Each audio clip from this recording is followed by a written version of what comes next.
الحمد لله نحمده ونستعينه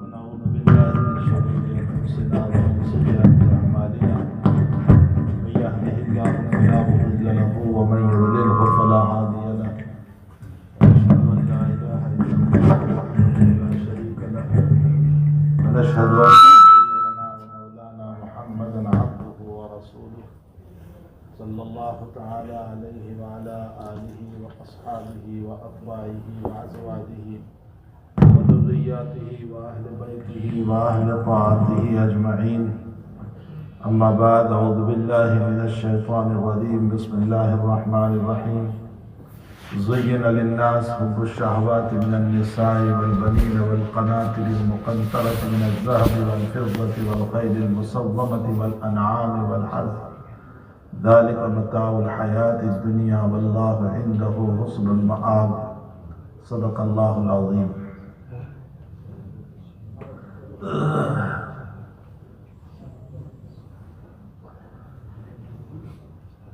بزرگان محترم، معزز بھائیوں، دوستو، عزیزو،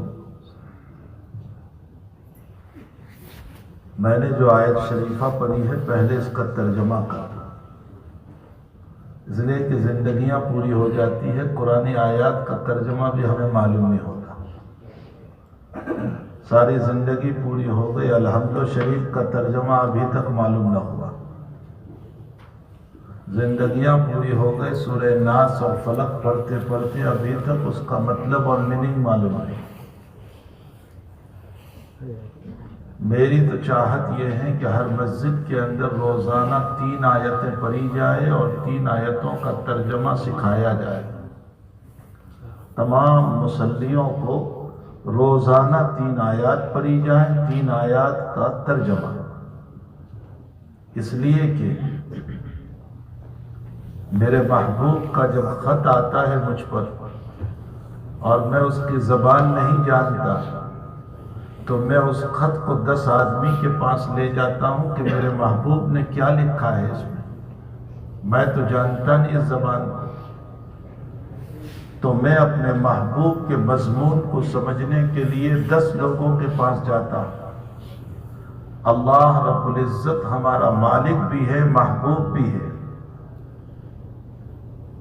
ہمارا مالک بھی ہے، محبوب بھی ہے. اور اس محبوب اور اس مالک نے مجھے اور آپ کو قرآن کریم کی شکل میں ایک خط لکھا، لیکن افسوس یہ ہے کہ ہم اس کا مضمون اور اس کا معنی سمجھنے کے لیے کسی کے پاس نہیں جاتے. میں یہ کہتا ہوں کہ چلو لوگ نہیں آتے تو کوئی حرج نہیں. حضرات علماء کو چاہیے کہ نبی کریم صلی اللہ علیہ وسلم نے اپنی مثال کنویں سے نہیں دی، اپنی مثال بارش سے دی. اللہ کے نبی فرماتے ہیں مثلی ومثل ما بعثنی اللہ بالعلم والہدی کمثل الغیث الکثیر. میں جس علم و ہدایت کو لے کر آیا میری مثال بارش کی طرح ہے، اور بارش بلانے والوں کے وہاں بھی برستی ہے، نہ بلانے والوں کے وہاں بھی برستی ہے. بارش اپنوں کے وہاں بھی برستی ہے، پرایوں کے وہاں بھی برستی ہے.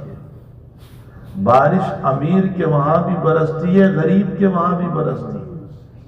تو علماء نائب ہیں، اس لیے ہمیں چاہیے کہ اگر امت نہیں آ رہی ہے تو ہم امت کے پاس بارش بن کر کے جائیں اور قرآن سکھائیں. یہ ہماری ذمہ داری بنتی ہے. بہرحال میں پہلے آیت کا ترجمہ کر دوں. مجھے کچھ اہم بات اس آیت کے سلسلے میں کہنا ہے. زین للناس حب الشہوات، لوگوں کے لیے مزین کیا گیا شہوتوں کی محبت کو. وہ کون شہوات ہیں؟ من النساء یعنی عورتوں کی محبت، والبنین اولاد کی محبت، والقناطیر المقنطرۃ من الذهب والفضہ والخیل المسومۃ والانعام والحرث، اور سونے اور چاندی کے ڈھیر کی محبت اور کھیتیوں کی محبت، والحرث والانعام، اور اینیمل اور جانوروں کی محبت، چونکہ اس زمانے میں لوگ اونٹ پالتے تھے، بکریاں پالتے تھے، اس لیے قرآن ان پر بھی کہہ رہا ہے کہ جانوروں کی محبت میں، انصار کھیتیاں کرتے تھے، کھیتیوں کی محبت میں، والخیل المسومتی، اور نشان لگائے ہوئے گھوڑوں کی محبت نے، آج گھوڑے نہیں ہیں، گاڑیاں ہیں، تو گاڑیوں کی محبت نے، یہ سب مزین کیا گیا تمہارے لیے، زین للناس، مزین کیا گیا، عورتوں کی محبت، اولاد کی محبت، مال کی محبت، گاڑیوں کی محبت، کھیتیوں کی محبت، اینیمل اور چوپایوں کی محبت، ان تمام چیزوں کو تمہارے لیے مزین کیا گیا۔ مزین کرنے والا ہے کون؟ کس نے مزین کیا؟ اللہ نے یہاں نام نہیں لیا، زینا فعل مجہول ہے، یہ علماء کہتے ہیں جانتے ہیں فعل مجہول ہے، لوگ فعل کو فعل مجہول کہتے ہیں، فعل تو ظاہر ہے، فاعل نہیں ہے یہاں، معلوم نہیں لوگ کیسے بولتے ہیں فعل مجہول، فعل مجہول، فعل مجہول نہیں ہے، فعل تو ہے یہاں پر، فاعل مجہول ہے، فاعل چھپا ہوا ہے۔ کون مزین کرنے والا ہے؟ اللہ تعالیٰ نے بعض جگہوں پر کھل کر بیان کیا، حبب الیکم الایمان وزینہ فی قلوبکم، اللہ کہتا ہے ایمان کو مزین کرنے والا میں ہوں، اور کبھی شیطان کی طرف بھی نسبت کی، وَإِذْ زَيَّنَ لَهُمُ الشَّيْطَانُ أَعْمَالَهُمْ، شیطان نے ان کے کاموں کو مزین کیا، لیکن یہاں نام نہیں لیا کہ کون مزین کر رہا ہے۔ اللہ نے ایک لطیف اشارہ کیا کہ یہ مال، یہ اولاد، یہ بیوی، یہ سب کچھ مزین کیا گیا، لیکن اگر اس کی زینت کو کار خیر میں استعمال کرو گے تو یہ تمہارے لیے بہتر ہوگا، اور شر میں استعمال کرو گے، برائیوں میں استعمال کرو گے تو یہ بدتر ہوگا۔ مزین کا لفظ خود بتا رہا ہے، لیپا پوتی، مزین کس کو کہتے ہیں؟ یہ مکان بنا ہوا تھا، بہت پرانا ہو گیا، ہم نے اوپر کلر کر دیا، ذرا شو کر دیا، تو کہتے ہیں ہم نے مزین کر دیا۔ یہ مزین کا لفظ خود بتا رہا ہے کہ اندر میں کھوکھلا ہے، ظاہر میں مزین ہے۔ اللہ نے زینت کا لفظ بول کر اشارہ کیا، یہ زینت ہے، تیپ تاپ ہے ظاہراً، اندر میں کھوکھلا ہے، اندر میں تمہارے لیے کچھ بھی حاصل نہیں، بس یہ ظاہراً مزین کیا ہے۔ زین للناس حب الشہوات من النساء، ایک تو عورتوں کو مزین کیا گیا۔ عورتیں کیا ہیں؟ عورتیں انسان کو پھنسانے کا شیطان کا ایک طریقہ ہے۔ مرد پھنستا ہے عورت کے ذریعے سے، مرد برائیوں میں جاتا ہے عورتوں کے ذریعے سے۔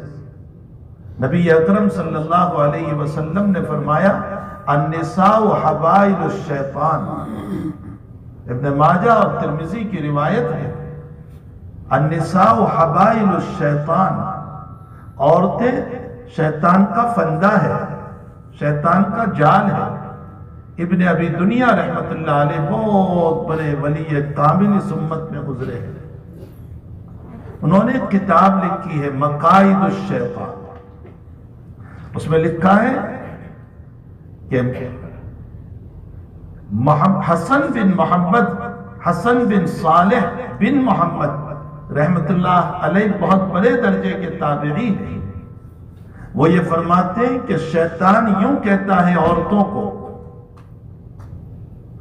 انت جندی وانت سری وانت سہمی الذی ارمی بہ ولا اخطا وانت رسولی۔ شیطان عورتوں کو کہتا ہے تو میرا لشکر ہے، عورتوں کو کہتا ہے تو میرا رازدار ہے، اور کہتا ہے تو میرا وہ تیر ہے جس تیر کے ذریعے سے میں نشان چلاتا ہوں، شکار کرتا ہوں کسی بھی مرد کا، ولا اخطا، اور میرے نشان میں خطا نہیں ہوتی، میرا نشان سیدھا جاتا ہے۔ وَأَنْتِ رَسُولِي، اور تو میرا قاصد بھی۔ عورت کو کہہ رہا ہے تو میرا قاصد ہے، تو میرا تیر ہے شکار کا ذریعہ، اور تو جو ہے میرا جند اور میرا لشکر ہے، اور تو میرا رازدار ہے۔ تو عورتوں کے ذریعے سے مردوں کا شکار کیا جاتا ہے، اس لیے نبی اکرم صلی اللہ علیہ وسلم نے فرمایا حبائل الشیطان۔ قرآن کریم میں اللہ تعالیٰ نے اسی لیے جنتی عورتوں کا تذکرہ فرمایا کہ دنیا کی عورتوں کے چکر میں پڑ کر اپنی آخرت کو تباہ نہ کرنا۔ لَهُمْ فِيهَا أَزْوَاجٌ مُطَهَّرَةٌ وَهُمْ فِيهَا خَالِدُونَ۔ اللہ یہ بھی تو کہہ سکتا تھا لَهُمْ فِيهَا أَزْوَاجٌ، خوب غور سے سنو، ہم نے تمہیں جنت میں بیویاں دی ہے، بس اتنا بھی کافی تھا، لیکن آگے مطہراتن کی قید لگائی۔ وہ بیویاں پاکیزہ ہے، وہ عورتیں پاکیزہ ہے، ظاہر کے اعتبار سے بھی پاکیزہ ہے۔ دنیا میں حیض و نفاس کی ناپاکی ہے، وہ حیض و نفاس سے پاک ہے۔ دنیا میں استنجا پخانہ پیشاب ہے، وہ استنجا پیشاب پخانہ سے پاک ہے۔ دنیا کی عورت کے منہ میں بدبو ہو سکتی ہے، وہ بدبو سے پاک ہے۔ دنیا کی عورت پسینے سے بدبودار بدن ہو سکتا ہے، غسل نہ کرے تو وہ بدبو سے پاک ہے۔ تو ظاہری بھی پاک ہے اور باطن بھی پاک ہے اس کا۔ دنیا کی عورت ناشکری ہے، جنتی عورت ناشکری نہیں کرے گی۔ دنیا کی عورت بے وفائی کر سکتی ہے، جنت کی عورت بے وفائی نہیں کرے گی۔ دنیا کی عورت کی محبت میں دوگلا پن ہو سکتا ہے کہ وہ کسی اور سے بھی محبت کرے اور ہم سے بھی محبت کا دعویٰ ہوا۔ جنت کی عورتوں کا مسئلہ یہ نہیں ہوگا۔ مطہراتن کا لفظ لا کر اشارہ فرمایا کہ ان کا ظاہر بھی پاک، ان کا باطن بھی پاک، تو پھر دنیا کی اس عورت سے فاسق اور فسق والی محبت کر کے اپنی آخرت کو کیوں برباد کرنا؟ لَهُمْ فِيهَا أَزْوَاجٌ مُطَهَّرَةٌ وَهُمْ فِيهَا خَالِدُونَ، ہمیشہ رہنا ہے۔ تو ایک تو اللہ فرماتے ہیں کہ دنیا کی زینت میں ایک تو عورتیں ہیں جو انسان کی زندگی کو تباہ و برباد کرنے والی چیز ہے، اس کی آنکھوں کے ذریعے سے۔ اسی لیے جناب نبی کریم صلی اللہ علیہ وسلم جب معراج میں تشریف لے گئے تو روایتوں میں ہے، علامہ ابن کثیر رحمۃ اللہ علیہ نے روایت نقل فرمائی، روایتوں میں ہے کہ خوبصورت عورت سامنے آئی، بہت مزین، ہیرے جواہرات سونا اور گولڈ نہ معلوم کیا کیا پہن رکھا تھا، اور بڑی مزین ہو کر کے حضرت نے منہ پھرا دیا، پھر ادھر آئی، پھر حضرت نے منہ پھرا لیا، پھر ادھر آئی، حضرت نے منہ پھرا لیا، وہ ہٹ گئی۔ جبریل سے پوچھا یہ کون عورت تھی؟ فرمایا اللہ نے آپ کو دنیا کی حقیقت بتائی، یہ دنیا ہے جو مزین ہو کر کے تمہارے پاس آئی۔ فرمایا میں نے تو منہ پھیر لیا دونوں طرف جب بھی آئی۔ فرمایا آپ نے اچھا کیا، اگر آپ اس کو دیکھ لیتے تو آپ کی امت دنیا کی محبت میں فریفتہ ہو جاتی، پاگل بن جاتی۔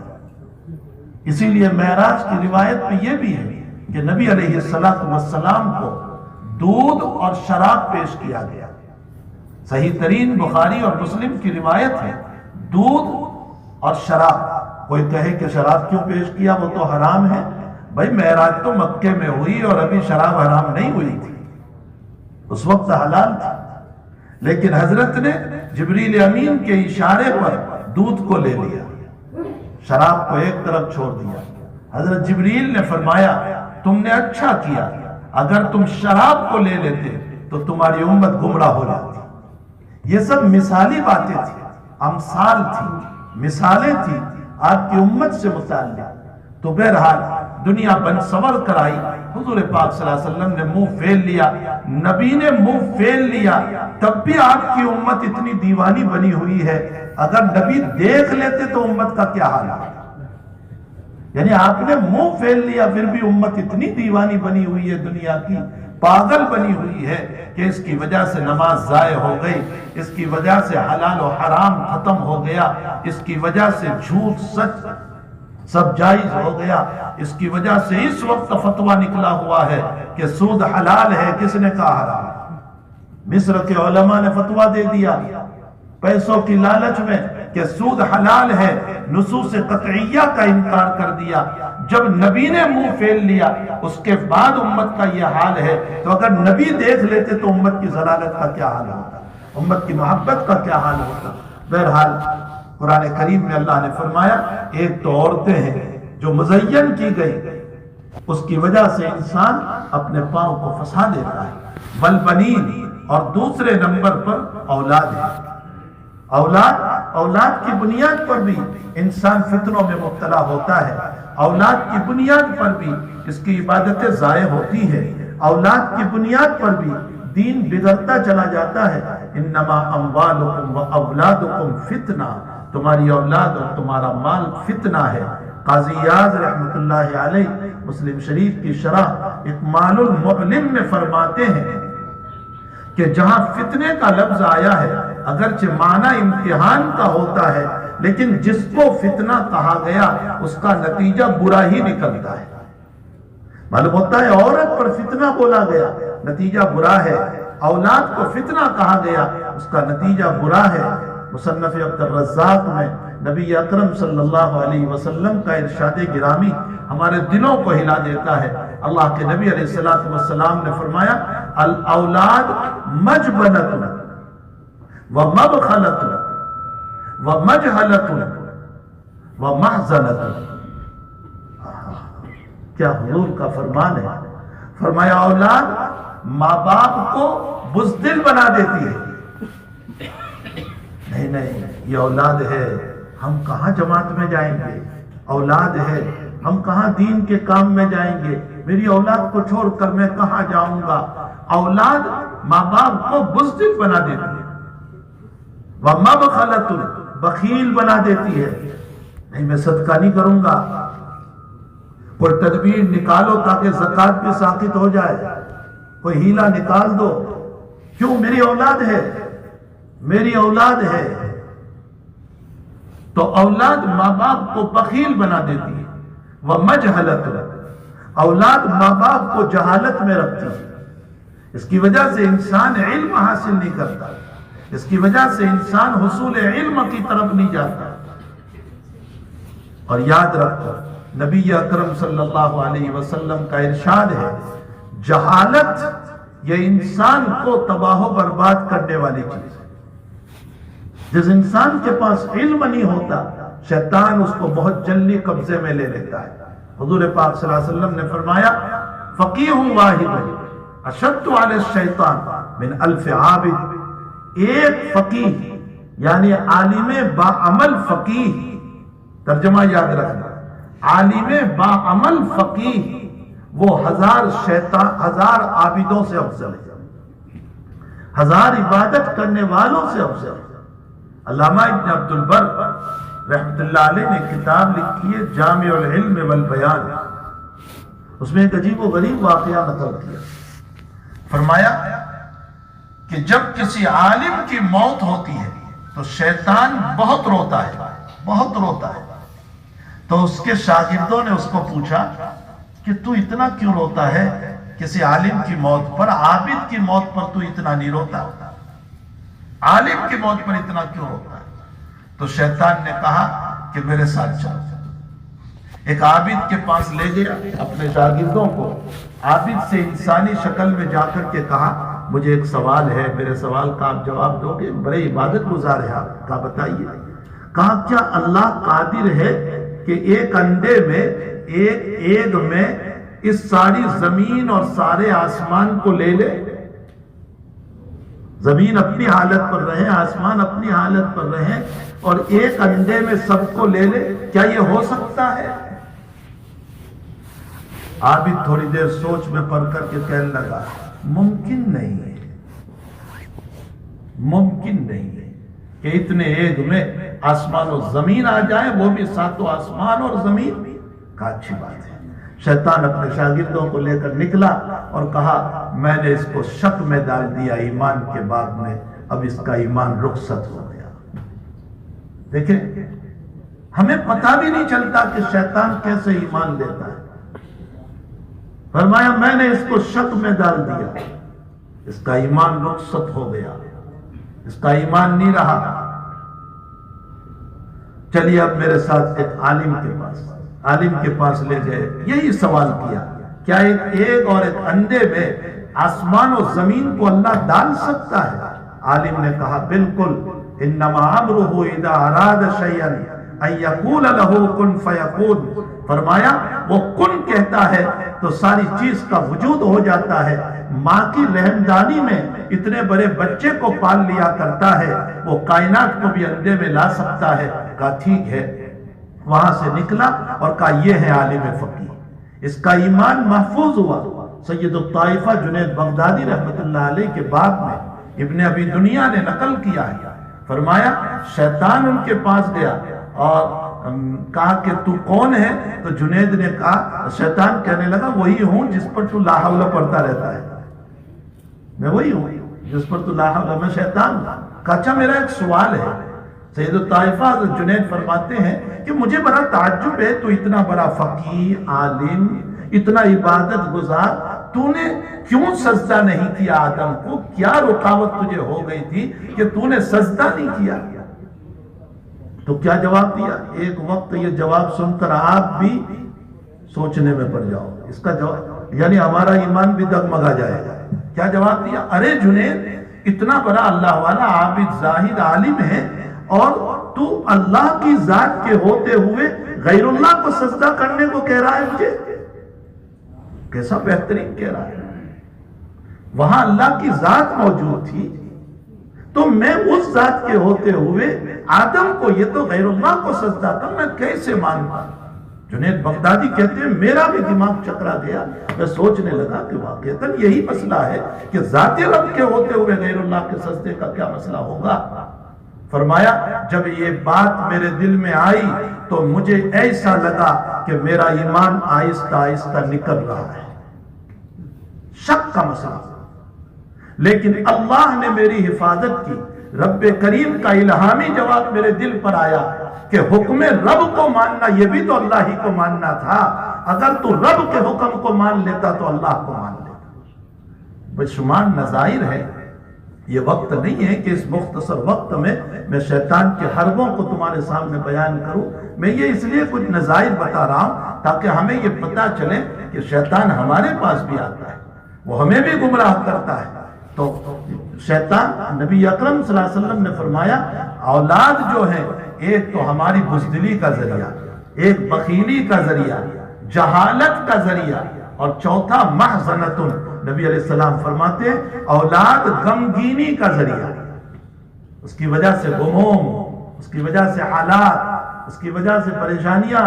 اور جس اولاد کے لیے مرے جا رہے ہیں وہی محبوب اولاد موت کے موقع پر اپنے باپ اور ماں کو جلدی سے نکال کر گھر سے روانہ کر دیتی ہے جس کے لیے ساری زندگی خرچ کر. تو النساء والبنین والقناطر المقنطرۃ من الذهب والفضہ، اور یہ دنیا کا ساز و سامان، گاڑی اور مال اور اسباب اور دولت اور بنگلوز اور یہ اور وہ، یہ ساری چیزیں جو ہے فرمایا متاع الدنیا، یہ متاع دنیا ہے. متاع کس کو کہتے ہیں؟ متاع کہتے ہیں صاحب ابن عباد رحمت اللہ علیہ. وہ ایک بہت بڑے عالم گزرے ہیں، وہ عربی ادب کے بڑے ماہر تھے. فرمایا مجھے ایک لفظ کی تحقیق ہوئی کہ متاع کہتے ہیں کس کو؟ متاع جو ہے وہ کس کو کہتے ہیں؟ کہا میں اس لفظ کی تحقیق کے لیے عرب کے ایک دیہات میں گیا، اس لیے کہ سیٹی میں مختلف زبان کے لوگ رہتے ہیں تو زبان خراب ہو جاتی ہے. اصل زبان نہیں رہتی، زبان خراب ہو جاتی ہے. دیہاتوں میں اصل زبان ہوتی ہے. میں وہاں گیا تو ایک بچہ بیٹھا ہوا تھا، میں اس کے قریب بیٹھا. اس کے پاس ایک پرانا کپڑا تھا، کچھ برتن صاف کرنے کا کپڑا تھا، وہ پڑا ہوا تھا. اتنے میں ایک کتا آیا اور کتا وہ کپڑا لے کر کے چلا گیا. اتنے میں ماں آئی تو وہ بچہ کہنے لگا جاء الرقیب وحمل المتاع وذهب الجبل. فرمایا کتا آیا تھا، رقیم کتا، اسی لیے سورہ کہف میں کتے کو رقیم کہا. کتا آیا، وذهب المتاع، متاع یہ پرانا کپڑا، اس کو لے کر چلا گیا، استعمال کا کپڑا وہ لے کر چلا گیا. تب جا کر صاحب ابن عباس کہنے لگے اچھا جو چیز استعمال کر کے پھینکنے والی ہو اس کو متاع کہتے ہیں۔ اللہ نے اس دنیا کے باب میں لفظ متاع کہا، یہ ضرورت کی چیز ہے، اس کو حقیقت نہ بناؤ اور دل نہ لگاؤ تاکہ آخرت ضائع ہو جائے۔ متاع الحیات الدنیا۔ اور شیطان کی آخری بات جو قرآن کریم میں ہے، فَبِمَا أَغْوَيْتَنِي لَأَقْعُدَنَّ لَهُمْ صِرَاطَكَ الْمُسْتَقِيمَ، اے اللہ میں ان کے سیدھے راستے پر بیٹھوں گا۔ صراطک المستقیم کیوں کہا؟ اس لیے کہ جو تیرا راستہ ہے کفر کا، شرک کا، فسق کا، اس پر بیٹھنے کی ضرورت ہی کیا ہے؟ وہ تو پہلے ہی سے شیطانی کام کر رہے ہیں، وہ تو پہلے ہی سے اللہ کے نامرضیات پر ہے۔ صراط مستقیم پر یہ بیٹھے گا۔ ثم لآتینہم، میں ان کے دائیں سے، بائیں سے، آگے سے، پیچھے سے آؤں گا۔ لیکن دو سمتوں کو اس نے بیان نہیں کیا، ایک نیچے اور ایک اوپر۔ کیوں ان دونوں کو بیان نہیں کیا؟ مفسرین فرماتے ہیں کہ نیچے سے آنا یہ تواضع ہے اور یہ تکبر سے بھرا ہوا ہے، کبھی نیچے سے نہیں آ سکتا۔ اور اوپر سے آنا ملائکہ کا راستہ ہے، اور ملائکہ کا راستہ اللہ نے اس کو نہیں دیا ہے۔ اس لیے یہ جہاں چاروں طرف سے آئے وہاں اوپر رب کی طرف رجوع کر لو، اللہ اس شیطان سے میری اور آپ کی حفاظت کر لے گا۔ اس لیے ہمیں چاہیے کہ اگر شیطان کی حفاظت کرنا ہو، اس کے مکر، اس کے فریب اور اس کے دھوکے سے بچنا ہو تو اہل اللہ کی صحبت اختیار کرو، اللہ والوں کے پاس بیٹھو، نیکوں کے پاس رہو، دیندار بنو، نمازوں کی پابندی کرو، ہر نماز کے بعد دعا کرو، اللہم انی اعوذ بک من مقائد الشیطان، شیطان کے چال اور فریب سے اللہ میں پناہ مانگتا ہوں۔ اللہ ہم سب کی شیطان سے پوری حفاظت فرمائے اور اپنی رضا پر چلنے کی توفیق عطا فرمائے۔ وصلی اللہ علی النبی الکریم برحمتک یا ارحم